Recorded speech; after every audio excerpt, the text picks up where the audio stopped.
오늘의 사연 시작합니다. 안녕하세요. 60대 중반의 남성 청취자이며 저의 연애 시절과 첫 번째 결혼에 대해 이야기해보려고 이 글을 쓰고 있습니다. 1987년 저는 대학원에 다니며 작은 연구소에서 일하고 있었고 저의 방 건너편에는 제 또래의 아가씨가 기거하며 부근에서 피아노 교습소를 하고 있었습니다. 1층에서 3살 던 그녀와 저는 마당을 가운데 두고 살짝 돌출된 벽 뒤로 숨듯이 각각 들어선 독립 공간 안에서 서로 얼굴 마주칠 일 없이 평온하게 지내고 있었지요. 그저 오다 가다 대문 앞에서 마주쳐서 어색하게 인사한 후에 각자 자취방 문을 열고 들어가는 모습을 보거나 우연히 화단에 물을 주러 갔다가 열린 부엌문을 통해서 손빨래하는 모습을 보거나 하는 등으로 아주 일상적인 모습은 서로 보고 있던 중이었고요. 그녀는 저보다 서너 살 아래였으며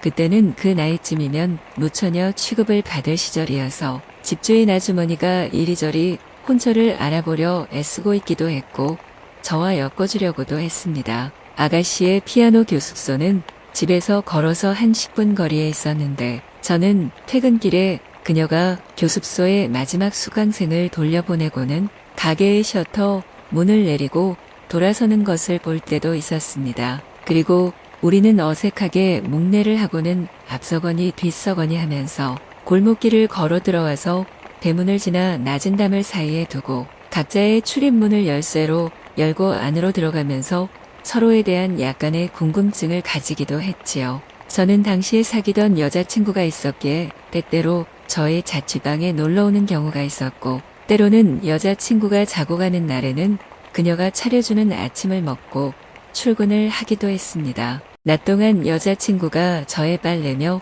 청소를 하고 있는 동안 때때로 건너방 아가씨의 모습을 보았던지 여자친구는 그녀에 대해 묻고는 했습니다. 저도 건너방 그녀에 대해 아는 바가 없었던 데다가 어쩐지 저의 여자친구가 그 아가씨를 질투하는 느낌이 들어서 별말을 하지 않고 그저 빙그레 웃고 말았지요. 그리고 저와 여자친구는 얼마 지나서 식을 올리면서 그 집을 떠나서 조금 더 시설이 잘 된 새 집으로 이사를 갔고 자연히 건너방 아가씨에 대해서는 차츰 잊어가고 있었습니다. 그런데 결혼한 후로 아내는 이전보다 조금은 더 과민 반응으로 저를 대했고 저도 나름으로는 그 점이 서서히 마음에 걸려서 서로가 같이 있는 시간을 가능하면 줄여서 말싸움할 상황을 만들지 말아야겠다는 생각을 했습니다. 그러던 중에 어느 저녁에 시내의 한적한 뒷골목 술집에서 뜻하지 않게 총각 때 살던 집의 건너방 아가씨와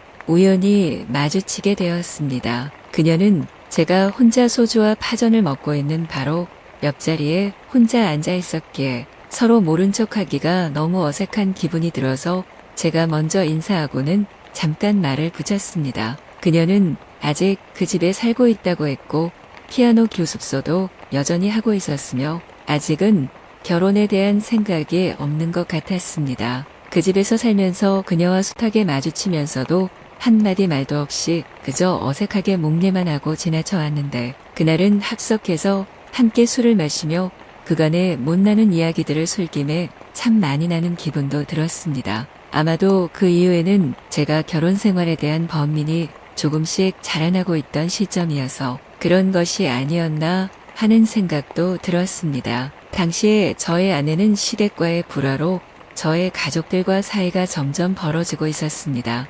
애초에 저의 어머니는 아내가 미혼모에게서 낳은 딸이란 점에서부터 이미 결혼을 결사 반대하셨지만 저나 아내는 잘 사는 모습으로 그 마음의 짐을 덜어드리겠다는 생각으로만 임했던 것입니다. 하지만 현실의 벽은 너무 높았고 일가 친척들도 아내의 출생에 대한 껄끄러운 점을 말없이 걱정하는 눈치였습니다. 더구나 장모님이 홍등가에서 여러 명의 아가씨들을 관리하며 남자들을 상대로 돈을 벌어 아내를 키워왔다는 것을 알고는 다들 아주 진저리를 치면서 제 아내를 상대하지 않으려 했습니다. 안정되지 않은 가정환경 탓인지 아내는 학창시절에 방황도 많이 해서 학교도 여러 번 정학을 당했다고 제게 나중에야 이야기하며 울었습니다. 연애할 때도 이미 그녀의 인생이 순탄하지는 않았다는 것을 알고 있었고 저는 그건 모두를 제가 극복하겠다고 결심했었습니다. 하지만 막상 결혼을 하고 나서도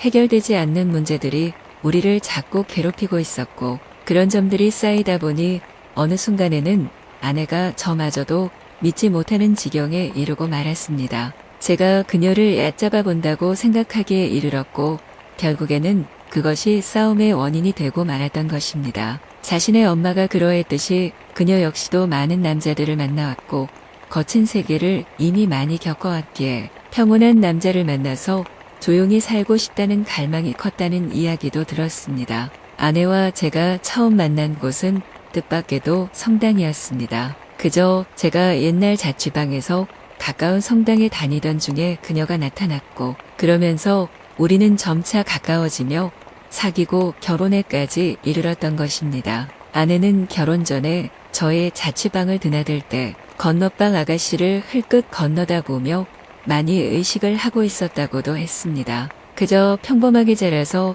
조용히 자신의 재능대로 음악을 전공하고 작은 교습소를 차려서 조용히 일상을 살면서 언젠가 만날 미래의 남편을 기다리고 있는 평범한 여자의 모습이 무척이나 부러웠던 것이었죠. 그렇게 모든 것을 건너방 아가씨와 비교하며 아내는 많이 주눅 들었던 모양이었습니다. 제 아내가 어떤 인생을 겪고 살아왔는지는 제가 다 알고서 결혼했습니다. 더구나 장모님 역시도 숱한 방황을 하며 미혼모로 제 아내를 낳아서는 온갖 남자들의 품을 떠돌며 제 아내의 양육비를 만들었다는 것도 이미 알고서 결혼했습니다. 더구나 장모님은 사기, 절도 등등 여러 잡다한 범죄로 감옥에도 여러 번 갔다 오셨죠. 그것을 하나도 숨기지 않고 아내는 제게 다 말했고 저는 그럼에도 불구하고 아내와의 결혼을 결심했던 것입니다. 하지만 그 마음이 결혼 6개월 만에 고통으로 슬며시 변해갈 즈음에 옛날 살던 집에 건너방 아가씨와 재회하게 되었고 그러면서 한편으로 얼마쯤은 건너방 아가씨를 놓친 것을 후회하는 마음인 것도 사실이었습니다. 주인집 아주머니는 저와 건너방 아가씨를 짝 지어주고 싶어 했었고 그녀 역시도 같은 집에 사는 동안 제게 싫지 않은 눈길을 보내고는 했으니까요. 하지만 당시에 저는 아내가 자기 또래의 평범한 여자의 삶을 얼마나 부러워했는지를 알고 있었고 그런 가엾은 마음을 실망시키고 싶지가 않아서 제게는 여자친구가 있다는 말로 모든 상황을 차단했던 것입니다. 그런 노력에도 불구하고 아내의 열등감은 결혼 이후로 더욱 심해졌고 아내와 저는 결혼 1년을 못 채우고 이혼했습니다. 건넌방 아가씨와는 어떻게 됐냐고요? 이후로는 만나지를 못했습니다. 그리고 저는 이혼 후 10년 정도를 호라비로 살다가 중매로 여자를 만나서 다시 가정을 꾸렸습니다. 조금은 마음이 아픈 제 총각 시절의 연애담을 그저 혼자서만 간직하면서 그저 그렇게 살고 있고 세상 모든 것은 의도한 대로 잘 이루어지지 않는다는 것을 새삼 느끼며 지난 시절을 돌아보기도 합니다.